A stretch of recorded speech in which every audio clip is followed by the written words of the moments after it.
सत्यम सिद्धानंद गुरुजी। जय सत्यम सदन आशीर्वाद। आज मेरा एक प्रश्न है और प्रश्न बहुत गंभीर है। जैसे हर इंसान चाहता है उसका भाग्य अच्छा हो और भाग्य वृद्धि के लिए वो बहुत सारे उपाय भी करता है। उन्हीं में से एक आता है जैसे कि हम शनिदेव भगवान है, जैसे भाग्य के विधाता है वो, तो भाग्य बढ़ाने के लिए हम घोड़े की नाल का छल्ला या नाव की कील का छल्ला इस तरीके से पहन लेते हैं, या फिर 41 दिन के दीपक करते हैं। तो शनि का मतलब है भाग्य है। तो क्या इन साधारण से कर्मों से भाग्य वृद्धि इतनी आसान है कि साधारण से कर्मों से ही बदल जाए भाग्य हमारा? जय सत्यम सिद्धाय नमः। मेरा प्रश्न है गुरुजी कि मतलब मंदिरों में देखा है, अपने मंदिर, हमारा शनिदेव मंदिर है, उसमें मैंने देखा है लोग आते हैं और ये तेल लेके आते हैं सरसों का और शनि भगवान को नहलाते हैं। क्या वो हमेशा तेल में ही नहाते हैं, कभी जल से नहीं नहाते क्या? ये मेरा प्रश्न है। और एक प्रश्न और ये है कि पुजारी जी हमें प्रसाद देते हैं शनिदेव मंदिर पर। कुछ लोग देखा है मैंने, कुछ कुत्तों को रख देते हैं और कुछ गाय को खिला देते हैं, कुछ बाहर खाते नहीं है। मतलब क्या उससे मतलब क्या तात्पर्य है? क्या हमारा भाग्य है ये कि मतलब जिस भाग्य के रक्षक हैं हमारे शनिदेव, इसका क्या तात्पर्य है? और गुरु जी जैसे ओम शम शनिश्चराय नमः ये मंत्र है शनिदेव भगवान का, तो इसका क्या अर्थ है और ये भाग्य वृद्धि में कैसे हमारी मदद करता है? और जैसे कि भगवान शनिदेव की मूर्ति कोई कहते हैं कि घर में स्थापित करनी चाहिए, ज़्यादातर मना ही करते हैं, तो क्या ये करनी चाहिए हमें घर में स्थापित? जैसे इसमें तुम्हारे कई प्रश्न रह गए शेष कि रेही क्रिया योग इसमें किस प्रकार से लाभकारी है, शनि उसमें किस पर कहाँ पे है, मतलब शनिदेव का स्थान किस जगह है, और दूसरा है कि क्या पीपल और जैसे शमी और नीम मतलब इनमें क्या भिन्नता है इनकी पूजा पाठ में। तो कई सारे ऐसे प्रश्न हैं। चूँकि यहाँ सभी भक्त जुड़े रहते हैं, 30 साल की गद्दी है, तो लोग बाग प्रश्न अपने जिज्ञासा करते रहते हैं, समाधान करता रहता हूँ। पहली बात तो ये ध्यान रखो कि हर जगह ज्ञान है। पहली बात, ज्ञान हर जगह है, क्योंकि केजी में जब पढ़ते थे तो वहाँ भी ज्ञान था, और देखने पे अगर ऊपर की दिशा से देखोगे तो वह ज्ञान लगता है कि बच्चे बताओ क्या पढ़ रहे हैं। लोग जो कहेंगे कि यार अरे देखो ये किसने भाषा निकाली और ये कहाँ से ले आए, मतलब हमारी जी जंजाल बना हुआ है गणित वणित, ये हमारे किस काम का है। तो आता है वो काम, लेकिन जब हम पढ़ के आते हैं तो हमें पता चलता है वो हमारी आत्मा में से निकला हुआ ज्ञान है। लेकिन पशु पक्षी तो नहीं सीखते। पशु पक्षी केवल अपनी जर्नल भाषा को छोड़कर और जो अपने व्यवहारों को छोड़कर अन्य प्रकार का कोई व्यवहार ज्ञान नहीं सीखते, इसलिए वे सुखी रहते हैं। हम ही दुखी हैं क्योंकि हम सबके उसमें टांग अड़ाते हैं, सब में घुसना चाहते हैं, सब चीज़ जानना चाहते हैं, और हम अपने पे बिलीव नहीं करते। पक्षी अपने पर बिलीव करता है, जीव अपने पर बिलीव करता है। जो ईश्वर का सबसे ज़्यादा सर्वोच्चम योनि है वो जीव की है, मनुष्य की नहीं। मनुष्य तो खुद एक भ्रमित है, वो ज्ञानी भी है और घोर अज्ञानी भी है। ज्ञानी अज्ञानी के बीच में वो द्वंद्व में रहता है हमेशा। भय, और जैसे मैं कहता हूँ भय से भगवान और भगवान से भय और फिर भय से भगवान, इसी चक्कर में लगा रहता है, और यही सब इसकी देन है। अब आता है हमारे शरीर जो है उसमें हर चीज़ विद्यमान है। ग्रह भी, ग्रह अंड सो ब्रह्मांड, जो बाहर हैं उनका रेज इतनी नहीं पड़ती, इतने तारे आ रहे हैं उनकी रेज आ रही है। कुछ चीज़ों को छोड़कर, जैसे सूर्य और चंद्रमा और पृथ्वी का गुरुत्वाकर्षण, इसको छोड़कर हम पर विशेष किसी चीज़ का प्रभाव नहीं पड़ता। ऐसे पड़ता तो अनगिनत तारे आ रहे हैं जो हमारी आंखों से दिखते हैं, उनकी रेज हम पर पड़ती कम या ज़्यादा, और नतीजा हम पर बहुत। हम तो केवल अपने कर्म तो प्रधान खत्म ही हो जाता। हमारे सारे कर्म करने में कौन भागीदार हो रहे हैं? ग्रह जो मृतप्राय हैं, जो मृतप्राय ग्रह हैं, जिनकी खुद में ऊर्जा नहीं है, खुद जो है कोई तप्त है, कोई क्षुब्ध है, कोई लुप्त है, इस तरीके के। तो ये क्या प्रभाव करेंगे? असल में हमारे साथ ईश्वरीय ज्ञान, हम ईश्वर की संतति हैं, मतलब ईश्वर का प्रतिरूप है, स्त्री पुरुष और बीज, इलेक्ट्रॉन न्यूट्रॉन प्रोटॉन, तो हमारे अंदर ही समस्त ज्ञान है। अब हमारी जैसे अब तुम हो तो तुम एक व्यक्ति हो, मतलब चीज़ पे कभी तीरथ है ये सुबह में, तो लेकिन हाथ पैर क्या है? जब तुमसे पूछा जाएगा किसके हाथ है तो कहूँ मेरा हाथ है। इसमें फिर उंगली भिन्न हो गई हैं, ये अंगूठा है, ये उंगली है, पहली उंगली, दूसरी, तीसरी, फिर इनके नाम है, शरीर, हृदय, ये वो सब मिला के कौन है? तुम। ऐसी आत्मा जो शब्द है वो उपयोग में तुम स्वयं ही एक आत्मा हो, ये हो गया। और उसकी भिन्न अवस्थाएं, उसमें प्राण हैं, क्रियाएं हैं, ये सब चीज़ें। ऐसे ही जो सहस्त्रार है, ये सिर जो बोला जाता, इसे बोला जाता है कंट्रोलर, कि यहाँ पे हमारी चीज़ कंट्रोल होती है इससे। तो ब्रह्मांड को हम देखते हैं करते हैं तो सूर्य दिखाया जाता है, तो सूर्य यहाँ बताया गया। तो आत्मा, आत्मा की इच्छा, मन, मन जो है उसकी, मन जब इच्छा करता, मतलब आत्मा की इच्छा हुई, इच्छा फिर बोलती है तो बोलने का कंठ हो गया, अर्थात बुद्ध गृह हो गया। जब तुम बुद्ध की व्याख्या देखोगे उसमें सारा मिलेगा, वाक, चतुराई, बौद्धिक, ये सब समझाएं। फिर जो है उसके बाद में जो वाणी है वो वाणी का प्रकार, मतलब वो उसका वाणी का विस्तार होना, वो बृहस्पति है। बृहस्पति का असर विस्तार होना, वाणी के साथ भावना होनी चाहिए, भावना ही विस्तार करती है। भाई शब्द हो गया, उसके कई अर्थ हो गए, तो वो अर्थ यहाँ प्रकट होती हैं। फिर उसकी जो अर्थ है उसकी सृष्टि होती है कि वो कैसे कार्य में लाई जाए, तो कार्य लाने के लिए नाभि है, नाभि से मनुष्य हमारी सृष्टि होती है। तो इसमें आ गया मंगल, है नी, सूर्य, चंद्रमा, बुध और बृहस्पति और नाभि मंगल। अब मंगल कर्म का प्रतीक है। कर्म और भाग दोनों कैसे हैं कि तुमने एक सिक्का कमाया, 1 रुपया कमाया, उसमें 75 खर्च कर दिए, 25 जमा करे, तुम्हें अचानक जरूरत पड़ गई, तो तुम क्या देखोगे, 1 रुपये की जरूरत पड़ गई तो तुम्हारे पास है ही नहीं, 25 पैसे कुल मिला के 1-2 दिन में, तो आपको कहीं से लेना पड़ गया, इसे बोलते कर्ज। फिर पटा नहीं पाए क्योंकि 75 पैसे तुम्हारे खर्चा चलता रहता है, 25 पैसे तो जमा कर, अब तुम अपने घर के लिए करोगे या कर्ज पटाने में, इसलिए आप पे कर्ज चढ़ता चला जाएगा। इसका मतलब जो आपका स्टोरेज है, जो स्टोर है, जो आपका बैंक है, वो क्या है, भाग्य, शनि, समझे। तो अब क्या हुआ, कर्म से जो अब तुमने क्या करना चाहिए कि 75 बचाओ, 25 में जो काम चलाओ, और जब तुम्हें जरूरत पड़ेगी तो तुम्हें वो अतिरिक्त धन काम आएगा। इसका मतलब है उत्तम भाग्य। ये तो कर्म और भाग्य सिक्के के दोनों पहलू हैं। सिक्का जैसे दोनों पहलुओं के बगैर नहीं चल सकता, ऐसे ही जो है कर्म बिना भाग्य नहीं है और भाग्य बिना कर्म नहीं है। लेकिन फिर भी कर्म को प्रधान बताने के कारण बड़ा बताया गया है ये। और इसमें ये मंगल जो है वो इसलिए श्रेष्ठ है कि भाई कर्म प्रधान होने के कारण, ये नहीं कि हनुमान जी का, हनुमान जी से प्राचीन है कर्म, तो जब हनुमान जी पैदा ना हुए और शिव जी वगैरह भी पैदा ना हुए उससे प्राचीन है, तो कर्म इसलिए मूल में बड़ा है।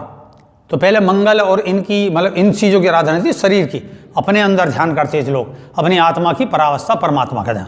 फिर उससे नीचे आता स्वाधिष्ठान, स्वयं का अधिष्ठान। वहाँ पर क्या है, वहाँ पर है भाग्य, कि वहाँ पे स्टोर होता। जैसे क्या स्टोर होगा, ये सब विचार पहले हमारे अंदर आएगा, हमारे मन में काम का भाव आएगा, कर्म का भाव आएगा, फिर इच्छा उत्पन्न होगी, फिर हम उसके प्रति अपनी वाणी जाहिर करेंगे, फिर उसकी भावना बनेगी, फिर उसके एक भाव बनेगा हमारे अंदर कि हम ऐसा करें, कर्म करें। वो कर्म बीज में तब्दील हो जाता। तो वीर्य या रज का इस क्षेत्र कौन सा है, नाभि से निचला, स्वाधिष्ठान, स्वाधिष्ठान चक्र, उसमें बीज है।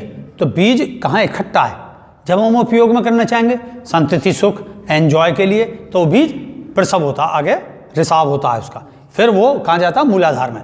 मूलाधार है शुक्र, शुक्र आधार ऐश्वर्य का कारण, सौंदर्य का कारण, जितने भी प्रकार का, क्योंकि बीज के बाद सृष्टि होती है, सृष्टि से ही सौंदर्य उत्पन्न होता, तो ये शुक्र जो है मूलाधार में। तो सबसे बेस चीज़ इस तरीके से जो हमारे शरीर में ही समस्त विद्यमान हैं। अब आता है, जैसे कि तुमने देखा तुम्हारे पास लोहे का छल्ला था, जो नाव की कील का, इस पर लोहे का छल्ला था, जो उसके घोड़े की नाल का छल्ला था। तो घोड़े की नाल का छल्ला और नाव की कील का छल्ला, अब इसकी देखिए संरचना। तो ये इसमें तिल और काले तिल, काले जो है उड़द पड़े हुए हैं, और ये सरसों के तुम्हारे दीपक हैं, माचिस वगैरह तुम्हारी यही दीपक है। अब इसको क्या काम करती हैं, शुक्र की रात को रख देती हैं सरसों के तेल में डाल के, और काले तिल और उड़द डाल के, फिर उसको रात भर रखा रहने देती हैं, अखंड दीपक जला देती हैं। अब इसमें ओम सम शनेश्वराय नमः का जाप करा जाता है, और फिर सुबह उठ के ये सामाजिक में प्रक्रिया जो बताई गई है वो है जो मैं बता रहा हूँ, मेरे भी किसी आर्टिकल में आपने पढ़ा होगा।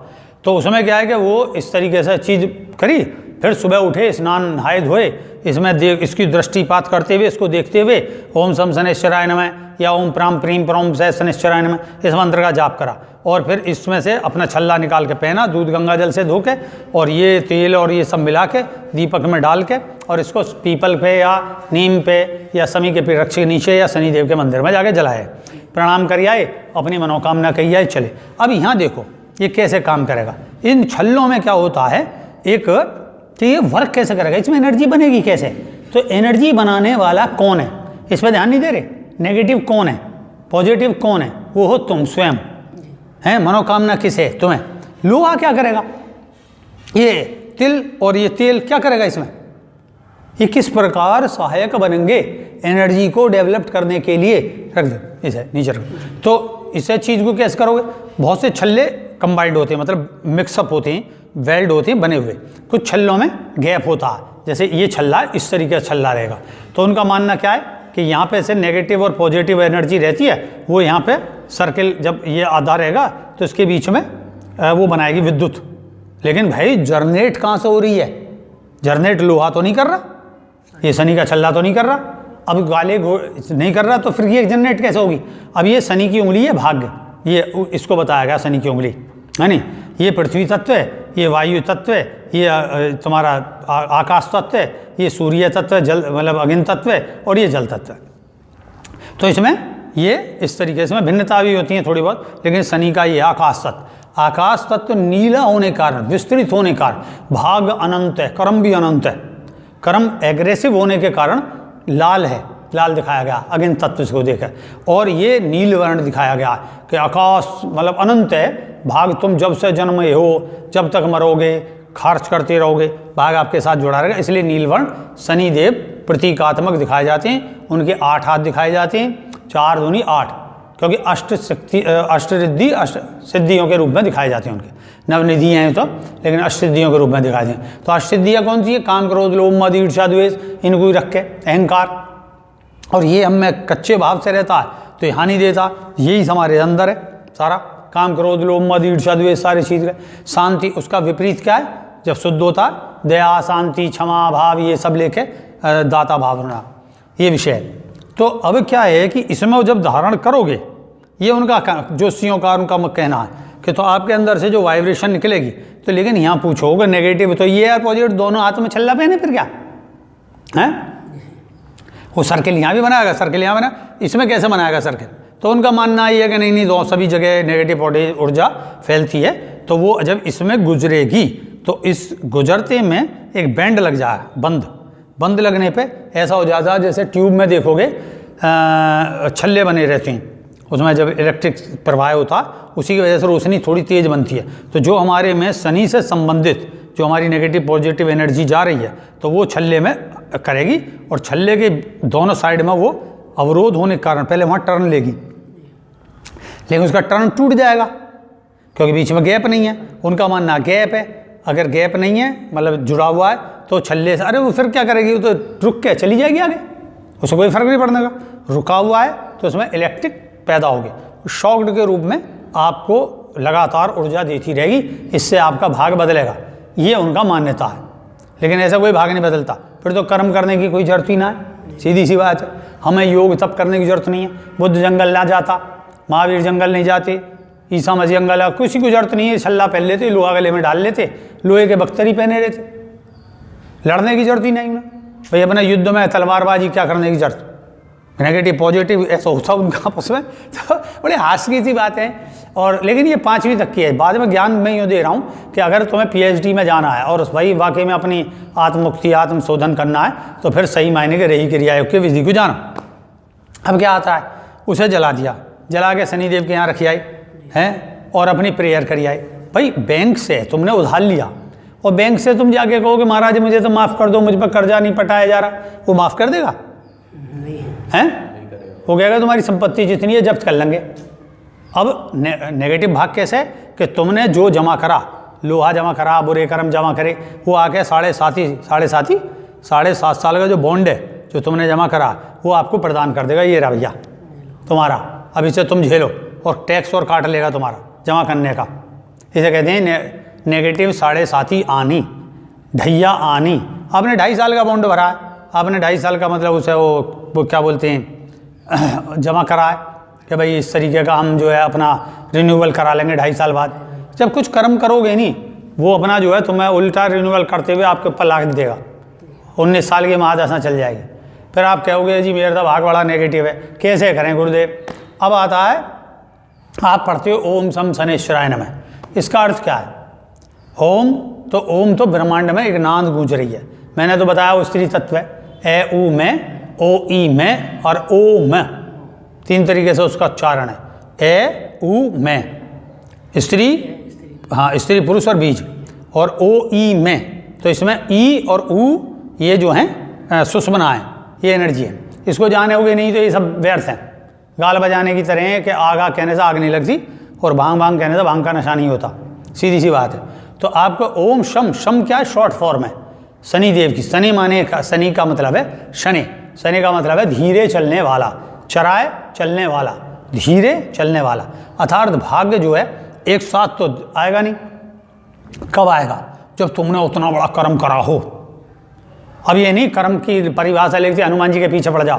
तो हनुमान जी जो है मंगल देव, उन्होंने बहुत कर्म करें, उनकी अखंड भक्ति एक ही व्यक्ति के प्रति रही सारे जीवन, राम मंत्र के अलावा वो किसी दूसरी को नहीं जानते थे। और वो शिव जी के अवतार है। पहले ये तो बेवकूफ़ी भरी बात है कि अखंड ब्रह्मचारी है जी, अरे वो शिव के अवतार थे, उनमें वैसी सिद्धि, उन्हें किसी राम ने सिद्धि नहीं दी। ये ध्यान रखो, जो शिव है साक्षात, शिव का ब्रह्मचर्य स्वरूप है, ओंकार स्वरूप है, तो उसे कौन शक्ति देगा? वो जब रामचंद्र जी को जाने भी नहीं, जब तो वो जो यहीं उड़ गए और मुंह में वो दे लिया सूरज, अर्थात सूर्य का ज्ञान उन्होंने प्राप्त कर लिया। तो ये सब ऐसी हैं जो भक्ति मार्गी अपने अपने फैलाते रहती हैं। ना जानने का ज्ञान जानो, मेरा विषय ज्ञान जानने का।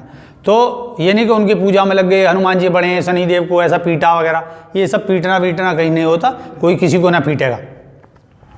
और एक इसमें थोड़ा सा और आ जाता, बहुत से भक्त, तो हमारा प्रश्न था स्मरण में नहीं है, तो वो प्रश्न है कि भाई उस पर शिव जी की पिंडी पर सरसों का तेल चढ़ा देते हैं और फिर कहते नहीं ये तो विशिष्ट पूजा है, तुम नहीं जानते हो उसे। अरे मूर्ख, ये विशिष्ट पूजा नहीं है, ये विनाशकारी पूजा है।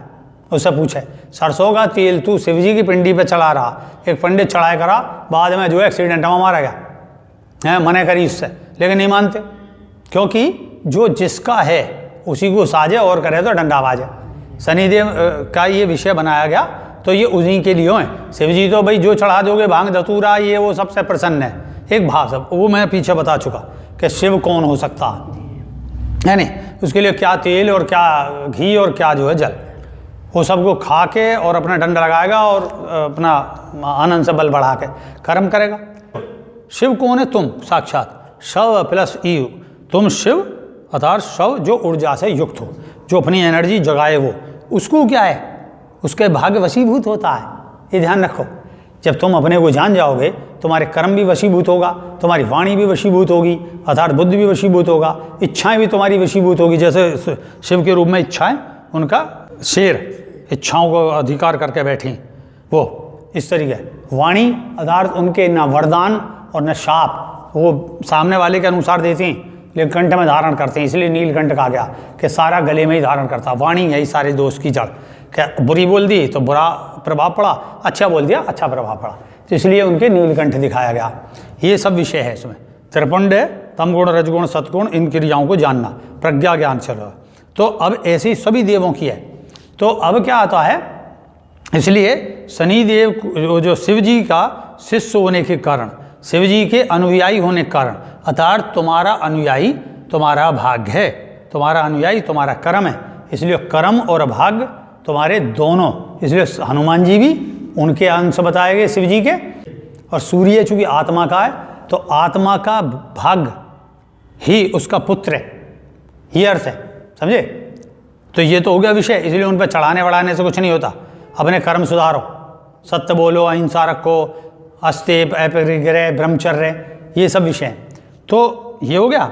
अब जब वो मैंने पहले ही बता दिया, अब लोहे का छल्ला लेकर आए घोड़े की, शास्त्र क्या कहते हैं, पुष्य नक्षत्र में, जब पुष्य नक्षत्र हो, शनि पुष्य नक्षत्र, भाई कहाँ ढूंढोगे, और उस समय घोड़ा दौड़ रहा हो, काला घोड़ा, और उसकी स्वतः छोड़ी हुई नाल अपने आप निकल जाए, तो वो जब आपको मिल जाएगी तो भाई तुम्हारे अगर भाग्य में है, बात तो हुई है, सुधरा हुआ भाग होगा तो ऐसा नक्षत्र भी मिलेगा, घोड़ा भी दौड़ता हुआ मिलेगा, और उसके बाद में तुम्हें नाल भी मिलेगी, और वो तो उसे पहनो या ना पहनो, वो तो तुम्हारा भाग अब सुधरने वाला ही है। नाव में कील, नाव की कील उसमें निकलवाई, नाव की कील जब कील हो या ये जब नाल बनती है तो ये सब पहले लोहे से पीटी, उससे पीटी जाती है आग में करके, तब के बनती है। बाद में कहती है ठंडे लोहे से पीट के बनवाना। अबे ठंडे लोहे से क्या हो जाएगा इसमें, मतलब ज़्यादा ऊर्जा बन जाएगी, हैं। तो ये सब मूर्खता के कारण है। बस ये है कि लोगों को प्रोसीजर चाहिए, कुछ नया, कुछ हटके, कुछ ऐसा हो कि मतलब इससे अलग हो। ये अगर राम की पूजा कर रहा तो नहीं, मेरे में रामायण लगने चाहिए, मतलब इसके राम अलग मेरे राम अलग। तो ऐसे ही मंत्र बट गए। तो ये ऐसी ओम सम शनैश्चराय नमः धीरे चलने वाला भाग आपको धीरे मिलता, न में नमस्कार है और न में बीज भी है उसका अर्थ। तो ओम सम शनैश्चराय नमः बार बार। तो हम अपने भाव को, अपनी एनर्जी को इन लोहे तत्व में प्रकट करते हैं। तो अपनी एनर्जी से इन्हें सुचारू करते हैं, स्टोर करते हैं, इनमें अपनी भाव और एनर्जी को स्टोर करके इनमें डालते हैं, अर्थात हम अपना भाग बनाते हैं लोहे में। अरे वो तो तू अपने अंदर बना ले ना, जब तू अपने अंदर बना लेगा तो तेरा भाग वैसे ही सुधरेगा। सीधी सी बात, अपने अंदर स्टोर करना। तो तेरा स्टोर कहाँ है? नाभि से नीचे स्वाधिष्ठान में।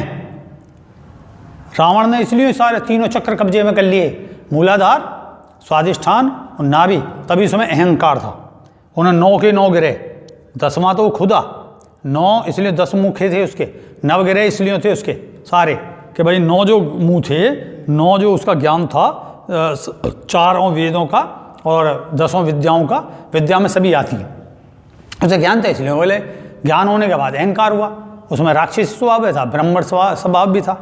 तो कुल मिला के ये विषय है तुम्हारा इस संबंधित। तो आप क्या करना चाहो? आप जाओ मंदिर में, सफाई करो, ध्यान करो, रही क्रिया योग करो, बैठ के वहाँ सफाई से जुड़ो, वहाँ पे पौधे लगाओ, अपने आचरण को सुधार करो। ये नहीं कि आप गए, मोबाइल आपका कान पे लग रहा है और आप कह रहे हो हाँ हाँ आ रहा हूँ, दीपक जला रहे हो उसमें। कितना भ्रष्टाचार है। और फिर वो कहेंगे नहीं नहीं दूसरे धर्मों में तो ऐसा है, यहीं चले आ रहे हैं नेकर में, यूं ही चले आ रहे हैं बिना नहाए, दुकान से उठे हुए भगे हुए चले आए, बाइक खड़ी करी, चाबी घुमाते हुए जेब में रखी और जाके दीपक वीपक खरीदा और ला भाई ला, ये बीड़ी बाहर यूँ करी फेंकी और तम्बाकू गुटखा करा, नल चलाया, पानी पिया, पानी से कुल्ला करके और भीतर घुस गए। पर क्या करोगे उन्हें? और कोई चिपका था फिर रहा उस पर मूर्ति के मुंह में, ऐसा लगे जो तेरे मुंह में हमें ज़बरदस्ती कर दूँ तो क्या होगा? तो रैप्टा मार देगा उसके गाल पर।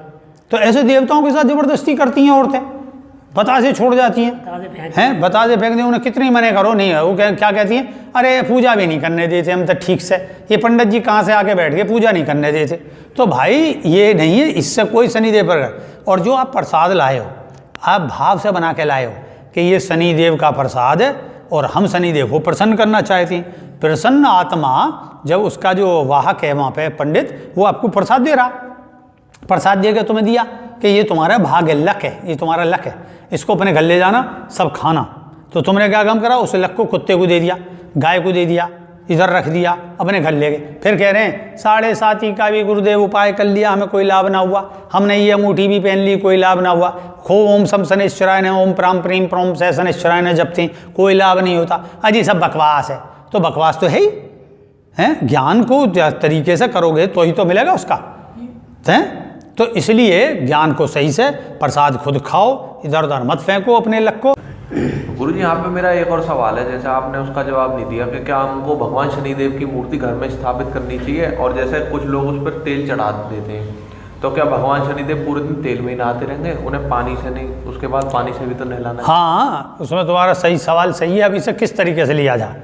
मैंने बताई भाई, उनकी पत्नी जो है पानी गर्म करके रखती है, छाया, वो छाया तो उनकी माता का नाम है। तो जो उनकी पत्नी है कंकाली देवी है, वैसे तो सारे जगह शनिदेव अकेले ही बैठे दिखाए गए, जबकि उनकी पत्नी भी है और 8 पत्नियाँ हैं। 8 पत्नियों के चित्र नहीं मिलेंगे तुम्हें कहीं, ये और ख़ास बात है। तो उनकी पत्नियाँ तो भाई बाल्टी भर के गर्म पानी रखती होंगी, महाराज आ जाओ, अब जो है बहुत देर हो गई आपको जो है सरसों के तेल में नहाए हुए, तो जो है आपको स्नान करा दें, साबुन वाबुन हमारे पास रखा है। तो ये हास्य की बात नहीं है, ऐसा लगेगा भगवान की हंसी उड़ा रहे हैं, लेकिन तुम हंसी उड़वा रहे हो भगवान की खुद मूर्खों का चीज़ों करके। तो घर में रखने का तात्पर्य ये है कि अगर आप घर में भी रखते हो तो कोई हानि नहीं है। ये तो मान्यताएं हैं। किताब कैसी है? एडल्ट हैं या बहुत बढ़िया ज्ञान की किताब है, तो आप घर में तो रखोगे, तो कहाँ रखोगे? अपना पढ़ के अलग लाइब्रेरी में थोड़ा ना पढ़ने जाओगे, लाइब्रेरी में लग जाओगे, अपना वहाँ पढ़ोगे। तो ऐसे ही जो भगवान के चित्र हैं जो जिनसे आप प्रेरित होते हो, तो लेकिन भाई ज्ञान को ही प्रेरित करो, अन्यथा शनिदेव पूरे दिन तेल में नहीं नहाए रहेंगे। तुम्हें तेल में कर दूं मैं, तो तुम दोनों तेल में रह जाओगे पूरे दिन हैं। तेल ही तुम खाओ, तेल ही तुम पियो, क्या होगा तुम्हारा? तेल ही बन जाओगे हैं। तो ये सब ऐसी चीज़ों से परे रहो और ज्ञान की चीज़ों को अपनाओ, रही क्रिया योग अपनाओ, हमेशा कल्याणकारी चीज़ है, ज्ञान को अपनाओ। एक गुरुजी जैसे मंदिर के आगे से निकलते हैं कुछ लोग, ऐसे करके चले आते हैं, तो इससे क्या शनिदेव माफ़ कर देते हैं? ऐसा नहीं, ये तो हमारे अंदर क्षमा का भाव है कि भगवान मैं वैसा बुरा कर्म कर आया हूँ, लेकिन आप क्षमा करना, फिर जाके करूँगा। इसकी भी दोनों क्षमा मांग रहे हैं वो। इधर वाले से तो ये मांग रहे हैं कि भगवान मैं बुरा कर्म कर आया हूँ इसलिए मुझे क्षमा करना, और भगवान फिर जो मैं बुरा कर्म करने जा रहा हूँ इसलिए क्षमा कर देना। तो भगवान क्यों क्षमा करने बैठे? बोले दुष्ट तू अपने कर्मों का फल तो खुद ही पाएगा। वो तो यूँ कह दें एज यू विश, जा विश पी और आनंद ले, आनंद के रूप में मृत्यु मिल जाए। तो ये सब मूर्खता की बात है। और जो है शनि का अर्थ सही समझो, और ऐसा नहीं कि नीलम पहन लिया तो एकदम बढ़ा के खुल जाएंगे तुम्हारे, हैं। बहुत से सुनार हैं खूब नीलम रखे हुए पड़े रहे उनके घर में और उनके दिलद्दर हुए रहे, दुकान तक नहीं चलती। आगे पूछें गुरुदेव हमारे ध्यान का हमारे दिलद्दर कैसे कटे, तो उनके तो नीलम से कट जाने चाहिए, हैं। राजाओं ने लोहे के बल से साम्राज्य खड़ा करा, लोहे से, समझे, तलवारों से, और उन पे नीलम उन्होंने बाद में कब्जे में करे। बल्कि जिसने यहाँ लगाया ना कृष्ण जी पे कौस्तुभमणि के चक्कर में ब्लेम लग गया।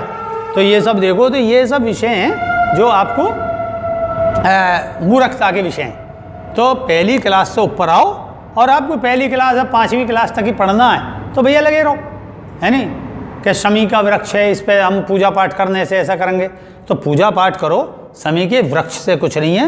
मूर्खों की बात ये सोचो कि महात्मा बुद्ध जो हैं वो उसके बड़ के पेड़ के नीचे बैठ के समाधि प्राप्त कर गए, तो सारे बड़ के पेड़ के नीचे घुस जाओ तो आपको जो है सब समाधि प्राप्त हुई। आज तो किसी को प्राप्त ना हुई है।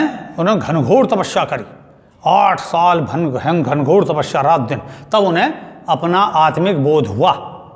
और वही आत्मिक बोध ये विषय, तो इसलिए क्या काम करो, सर्किल बना हुआ है इस अंगूठी में, आधा ऐसे, तो आधा अपने से शुरू हो, गुरु के चरणों शुरू हो, सत्योम सिद्धानीम फट स्वा, सत्यम सिद्धानीम फट स्वा, सत्यम सिद्धानीम फट स्वा, सत्यम सिद्धानीम फट स्वा, सत्यम सिद्धानीम फट स्वा, सत्यम सिद्धानीम फट स्वा, सत्यम सिद्धानीम फट स्वा। फिर सामने वाले पे चले जाओ, सत्यम सिद्धानीम फट स्वा। इस तरीके से करते हुए सर्किल बनाओ। सर्किल बनाओगे तुम्हारे शरीर में तुम्हारी खुद की ऊर्जा तुम्हारे सारे चक्रों में प्रवाहित होगी। तो ऊपर से नीचे तो आपका सूर्य सही होगा, इच्छाएं सही होंगी, वाणी सही होगी, आपकी जो है हृदय सही होगा, यहाँ के सारे रोग भी सही होंगे, आपका जो नाभि सही होगी, सृष्टि का तरीका, आपका बीज सही होगा, भाग सही होगा, शनि सही होगा, मूलाधार सही होगा, आपको जितने भी ब्रह्मचर्य संबंधित परेशानियाँ हैं, रोग हैं, ये सब खत्म होंगे, आपको आत्मिक शांति मिलेगी, ज्ञान मिलेगा। और इस ज्ञान के साथ जय सत्यम सिद्धाय नमः।